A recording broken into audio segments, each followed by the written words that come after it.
Oh, yes. Yeah, tell us about that. There was a time that Eddie figured he had went as far as he could in the business that way.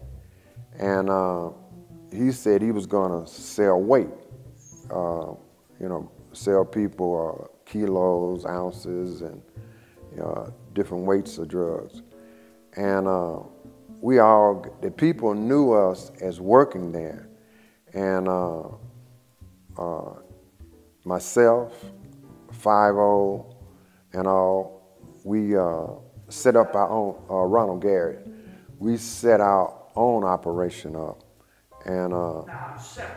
50 had his little crew. he had his, 50 had his crew, and I had my crew.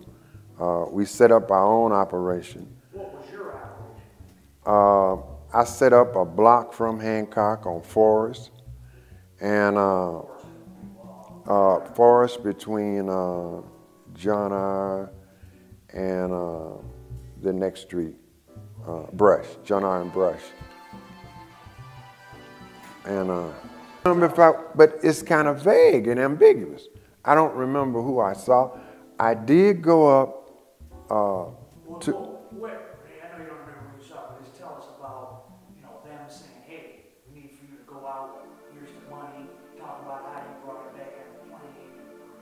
Remember this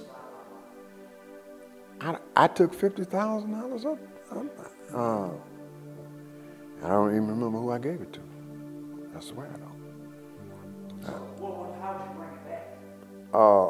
I know I went to Chromefield or Layton. It was a known clothing store. You buy some clothes. They got these boxes. They put it in, and evidently back at the hotel room, I put the heroin in the clothes, and when I get on the plane, I put it in the overhead compartment. This was before the hijack profile. The hijack profile didn't start until 1972, that some black people in Detroit hijacked a plane, a group of them, and got away with $1 million and the plane to Algeria. That started the hijack profile, where if you just flying one way with cash or whatever, and after that, it changed things. You got to use ground transportation or whatever. Before that, you go to New York, buy some dope, Buy some dope, put it on your person or put it in the clothes packages and get on the plane. And it was just that easy. So you weren't even really nervous, No, not then. So talk about, like you said, how once things moved up a notch, we got some Wayne, he's got Italians feeding them. How did the scale of the organization change? Like, how much money were you guys making? What was your daily lifestyle? At some point in time, Eddie said that he was getting out of the business. The way I remember it, Courtney stayed with him. Russell Clayton retired. 50 and myself took different, I had my own operation, 50 had his. And I had mine a block away from the old spot on the next street. And instantly my business took off. 50's took off. I think he was downtown further, maybe anywhere from $40,000 to $50,000 a day. Yeah, and instantly it took off. I had to have shifts. I had shifts in the place, either 2 or 3 shifts, at least 2. It could have been 3, because nobody can stay up 24 hours a day with no sleep. So I know I had 2 shifts, and I could have had 3, perhaps, And business instantly was a success. I know I was making anywhere from $30,000 to $40,000 to $50,000 a day. Yeah, right. Now, at that time, also just talk about, the whole crew and how all of you guys, were you guys all kind of hanging together socially still? Oh yeah, socially we would. Eddie and Courtney were making, especially Eddie, a lot of money. A lot of money. Of course, I don't know this because we're not connected. When you when everybody get their own, you know, they count up is their money. And you know, I know he was a great success, but I thought he was perhaps making about the same as I was making. But he was making 100 times more, you know. And what was your guys' lifestyle, you know, as far as like hanging out? We just lived the life of a sportsman, you know, in the day, hang out. You might go through the pool room, eat out in the restaurant, you know, do some traveling, just hanging out, doing whatever you want to do. You know. What about where you guys interacted with Motown people and going out of town? I went to parties when you paying your own way and ain't asking for nothing. I had some parties that Motown people gave. It was a guy, Ronald Garrett's brother. He knew a lot of the entertainments, a guy by the name of Zach Garrett. He knew Ouija of the Dramatics, Eddie Kendricks, and so forth. But I went to some parties that Motown people gave, you know. And who did they think you were? Well, I was just a guy. And when you are selling narcotics, you really don't want to be known and want your name to be known. So, you know, I was just a guy. But some people do. All right, some people do want their name known, but I never wanted my name known. Let me segue into that. So at that time, early 70s, that's when Detroit's murder rate started going up, things started getting wild in the streets. Talk about what was going on with the other dealers and how you guys were different and stayed out of all that and how dangerous it was starting to get. Well, basically, we associated with each other since we knew each other coming up. We didn't go to a lot of about the only spot we went to where other people might go deal is maybe the 20 grand or something. We didn't like the name dropping of, because you had notorious dealers. It was coming up in the paper then. People was getting crossed out their life, you know, and large sums of money missing. And, you know, we kind of associated together, because I remember when we bought motorcycles, we only rode with each other, you know, the motorcycles. And, you know, you kind of stay to those you've known a long time and so forth. You know, new people is where you run into problems. People you just met or people that you don't know very well. So you guys never really had any problems? Not really. I remember one time downtown, someone was talking about sticking up the Jackson brothers, and Eddie and his brother was shooting at somebody down the alley. It was in the bar, and somebody had mentioned to somebody else that they was going to rob it because he used to wear diamonds and stuff. And I remember they were shooting at the people down the alley. Nobody got hit and so forth.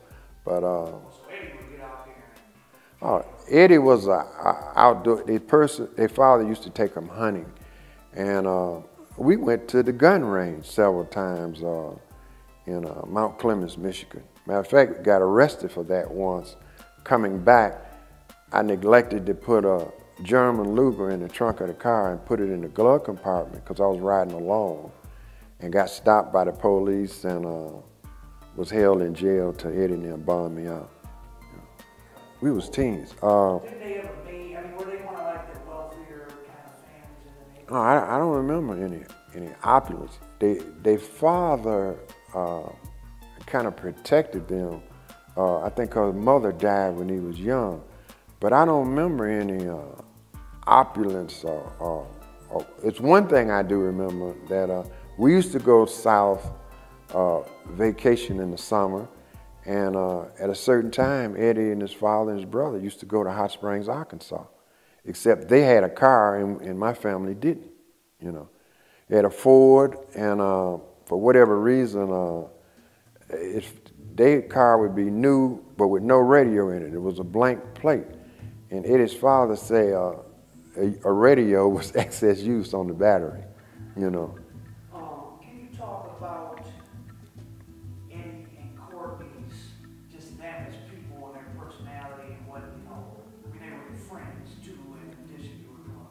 Well, Eddie was, from what I gathered from him coming up, was a bad little boy anyway. He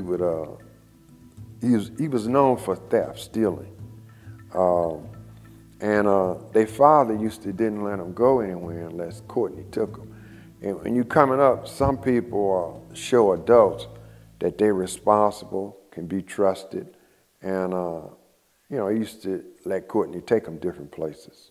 So he looked up to Courtney because of that. Well, I mean, but generally, all this stuff was going on. I mean, Eddie had a big Well, oversight. Eddie, people see Eddie as a great businessman, which he was, and he got this from his father. But I've always said myself that Eddie was an expert on understanding human nature. And a lot of people might not remember well enough to give him credit for that. This is another reason probably that kept a lot of things from happening to him, is how he didn't get played out his life, because a lot of drug dealers did, through slick women and so forth. But Eddie was very good on human nature, understanding human nature. Real charismatic. Well, yeah, he was real charismatic, wore diamonds, flashy stuff, wear his hair in this Superfly hairstyle and so forth. But again, I say I can't impress that enough, that he had well, Courtney was laid back too. He had a lot of wisdom. Out of all the people, we all worked together when we had shifts operating the joint, interrelating with each other. But Courtney was kind of laid back like myself. Me and him used to do a lot of reading and discuss things from books, where Eddie and 5-0, they wasn't readers. They was more or less hands-on mother wits people, where, Courtney and I, we would discuss something either we read or whatever, and so forth. Well, Eddie was flamboyant when he was out in public, going out. I guess this was to impress women or so forth. But as far as his private life and how he wanted to be kind of low key or whatever. He might have wanted the flashy cars, have diamonds and flashy clothes, but in his private life, he was more or less kind of low key. Oh yeah, when Eddie moved to Southfield, he said, "I want these people to know I got some help, and I want y'all to come out here every day." So when they was working on the house, could come out there and look, met the real estate people. Matter of fact, I was thinking of getting a house out there. I changed my mind on it, but was thinking about that. So I used to go out there very regularly. Where were you? I was living on Prairie, between Joy Road and Chicago. Which was in a nice neighborhood. It was nice. Wasn't as opulent as the Westland Garden area inside. With all your money. Buying stuff. I didn't marry. I'd never married. I didn't have children, and I used to think of businesses, but I never. With me operating alone, I never started a business, so I just saved it, and right. Plus, I bought whatever I wanted. Buy a car, ordered the next one the next 6 months, without even knowing what it looked like. Well, what I found out, the neighborhood that Eddie and Courtney lived in, and when we was out there every day, we met the people who they bought their home from, and so forth. So, and I discovered the whims that rich people had. I think the people Eddie bought his home from, named Soberman, her husband had a paint factory, and to tell you the truth, I didn't know even people lived this. I know people had opulent wealth and so forth. But this lady had said she was going to be home alone while her husband traveled, and she didn't want her home to have a basement it had a crawl space. And all this kind of stuff was eye-opening to me that people, I know people had fabulous homes, they looked nice, had beautiful gardens and everything. But just the idea of someone said they would be home alone and didn't want their home to have a basement and had it built with a crawl space, it was like amazing to me, just amazing, But that was the area they lived in. You had Motortown acts out there, Smokey Robinson down the street, Pete Moore, Dot Netta, one of the Holland Doziers in Holland. And you had that kind of live. So from that, you learn, how the wealthy really live. And it's just amazing to me that someone would have a home built and with a crawl space, no basement. Well, normal people. A lot of people that forgot, Eddie looked out for a lot of people. At the time, you used to see people walking on, hey, here's so-and-so, I haven't saw you in a long time. So a guy might say, God might be on hard times. I'm worried about my rent or something bad didn't happen this way. I remember Eddie giving a lot of people money and say, oh, we need you, and turn them on to the business. And that's how they would get involved. Oh, he did that. I don't know if he did it in the cycle of the welfare checks, but he did that a lot of times. Throwing money out of the car, down in the Brewster projects. They just go crazy, grabbing the money and so forth. But see, you've always had poor people. Back you had bums, junk men, stuff like that. And people who use heroin is subject to be broke, especially if you used it a long time. And as I said earlier about Eddie's understanding of human nature, Eddie understood all that stuff about people. And this is another reason I believe that he threw the money out of the car and so forth in cycles or whatever. And because he appreciated his customers, he also knew without his customers, even though they was using heroin, it would be no him. Well, I had been over there because I didn't, we still cop drugs from Eddie, but they had their own operation. And I had been over there, but I wasn't part of the raid and the bust on Hubble. Did you get indicted? Yeah, I got indicted in the big indictment.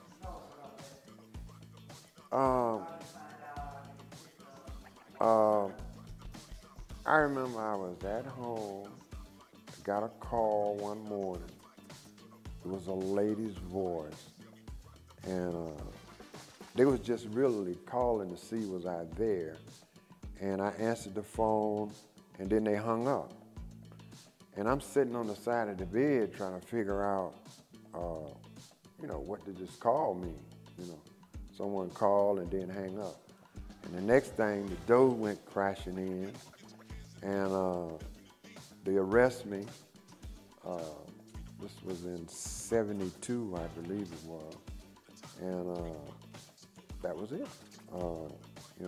When you get arrested down at the federal building, you see different ones. What were you charged? See, it was a 16-count indictment, manufacturing and distribution of heroin and cocaine. A 16-count indictment of manufacturing and distribution of heroin and cocaine. How did you personally slow down? No, once you got a case, we had like a meeting on it, and if you go to prison, you still have to have some money. You still have to have some money to fight a case. True, Eddie did bond us out. The lawyer, it was your responsibility to pay the lawyer, but I remember this like it was yesterday. Some people didn't pay the lawyer. They expected Eddie to pay the lawyer. Of course, I paid my legal bill, but some people, for whatever reason, expected Eddie to pay. So how did the case Um, well, Well, okay, so you guys were sentenced for 77, right? Or um, that was just for. Oh, and then you got out. 74. Well, you didn't go to prison until 77. When did you? What were you sentenced to, and when did you go to prison? Well, And you kept. Can you say that you kept even after you guys got arrested? You kept going. after we got arrested, we kept going. Uh, it was one tactical mistake made on the case. We had a meeting on it, and Eddie said himself, uh, we're going to have one trial with all 32 defendants tried at one time. And not knowing nothing about the law, I hadn't read one law book, even though I was a good reader. That was a tactical error. The best defense would have been to be tried individually, you know, and you might have a track record of 100%. But if you You all sitting in a one jury looking at you all. one jury looking at a dual bench trial, and someone told me that after I had got to prison, say I got a 10-year sentence, and told me, say, that's the biggest sellout in the world, that we should not have took a dual bench trial with 32 defendants. And later, reading law books, my knowledge of the law, that's very true.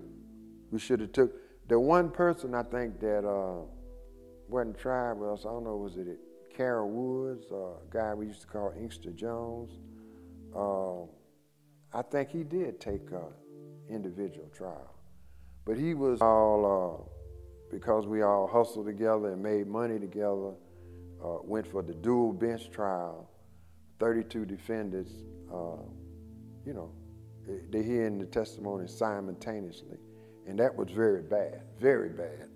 What prison and when did you get out?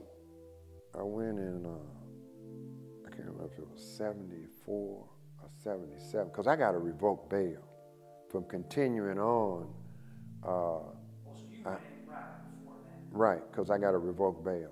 Me and Eddie wound up at the same prison, and we both got a revoked bail from continuing to, I think Eddie traveled to New York, and they caught him at the airport or something. Yeah, and I kept going on, and right, and they came on me, and I got a revoked bail. So me and Eddie wound up at the same federal prison, which was Leavenworth. Yeah, but the SEP 50 was at another, he was at Terre Haute. Leavenworth was pretty wild. Leavenworth was, I used to watch that on the Untouchables, Walter Winchell narrating. I never thought I'd grow up to go someplace like that. 40-foot wall, no fence, a wall. And people used to tell me it's thick enough to drive a car. And they put me in there, and I said, my life is over, because you can't see out. You just can see up, see the sky. You got bars. It's a very big prison. It's an old way. Inmates build it. And made me think of the gangsters' St. Valentine's Day Massacre or whatever, because, you know, Bugs Moran, they used to be talking about Leavenworth. And, you know, it's a very stark looking joint, very stark. Was it pretty wild? Well, if you kept to yourself or your own business, stay out of people's business, if you don't try to borrow money, use drugs or whatever, you won't have any problem. You know. From around the country? Well, it was people from all over. From reading a book, Jack Johnson had served time there. I think. When you were there? Oh, when I was there, it's hard for me to remember who, but it was people from all over the United States there. Oh, yes, other people from Detroit. J.C. Rex was there. Detroit guys are all sticking. Yeah. When you're away from Detroit, and especially you don't have any dirt on your name, as they say, people always welcome when you was there. This is so-and-so. He was with Eddie. And I think I was there first. I got to revoke bail before Eddie. And then Eddie came.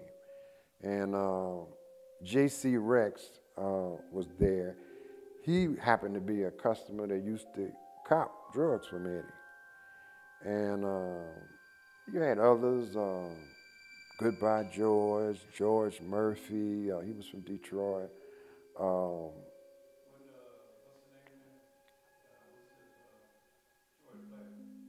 oh yeah, George Blair was there, another person from our case. George Blair was integral to the case. Oh yeah, George Blair had met the agents out at the Ramada Inn uh, uh, to give information against us. You know. Oh, so you and Eddie were with. I mean, did you guys try to get Eddie? Oh no, well it doesn't. As I said, Eddie had a expert grasp on human nature, and it's already been done. You're already in prison, so to kill somebody that sent you there just because they sent you to the same prison as them, it doesn't really make sense. It's almost as if the way you move chess pieces to, against one another, you know.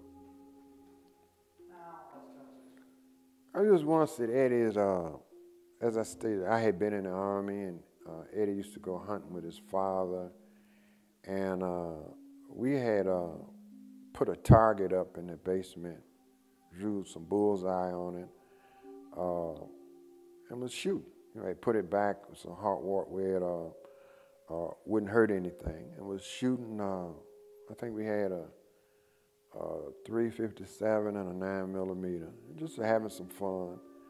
And a guy named George Blair that worked for came to the door, rang the doorbell.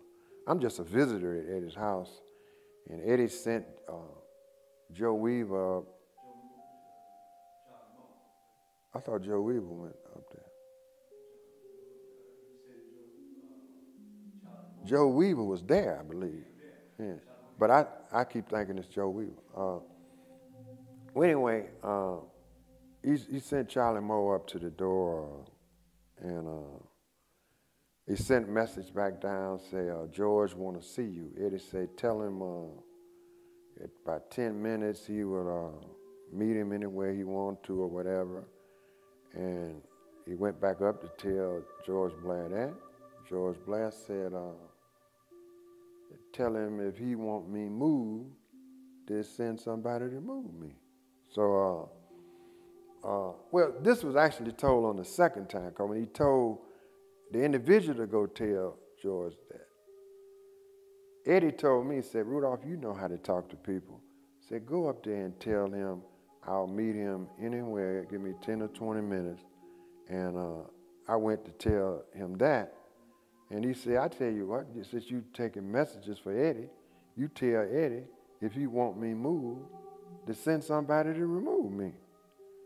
So I went back and told Eddie what he had said. And Eddie, first he picked up the 9mm or something, then he picked up the 357. And he went up, and I was walked right up with him, stood right by him. And he came out the door, and for whatever reason, George had got in the passenger side of a new Thunderbird. There was a lady under the wheel. You couldn't see her because she was a short lady. The car had the first year barber-type seats come out where the car let back at an angle where you could sleep. And George had the seat somewhat reclined. And Eddie was walking toward the car, and before he got there, he just like explode. He leveled the gun, and the window shattered. He walked further. I'm right behind. I walked right with me, and another window shattered. So I think George is dead or whatever. He got up to the car. He said, if you come out here again, I'll put 100 big ones on your head. And hit him upside the head with the pistol, and the gun went into the floor. And George was telling the woman driving the car to start the car, she couldn't function. She was just in shock. And I'll say this for George, he got out of the car, walked around the car, and got in the car and drove out. Car looked at it had been in a wreck by all the windows where the bullet but that actually happened and I was there. What get the streets of the interview with them? Well, you probably look around. One of the places I went, and I do remember this when I got out of that, I happened to be out in Southfield looking for a job. So, I mean, you didn't get back involved in some of the drugs? Well, no. And I remember going to Eddie's house and his son, they didn't open the door. And and they said, this is Charles Rudolf. I just wanted to see, because I used to go to the house so much. And they said, yeah, I know Rudolph, but I don't know you. There's kids, and all them years, they didn't remember me, whatever reason, somebody standing at the door, and, I just went on. I just merely stopped by there since I used to be out there every day and so forth, and I just stopped by there.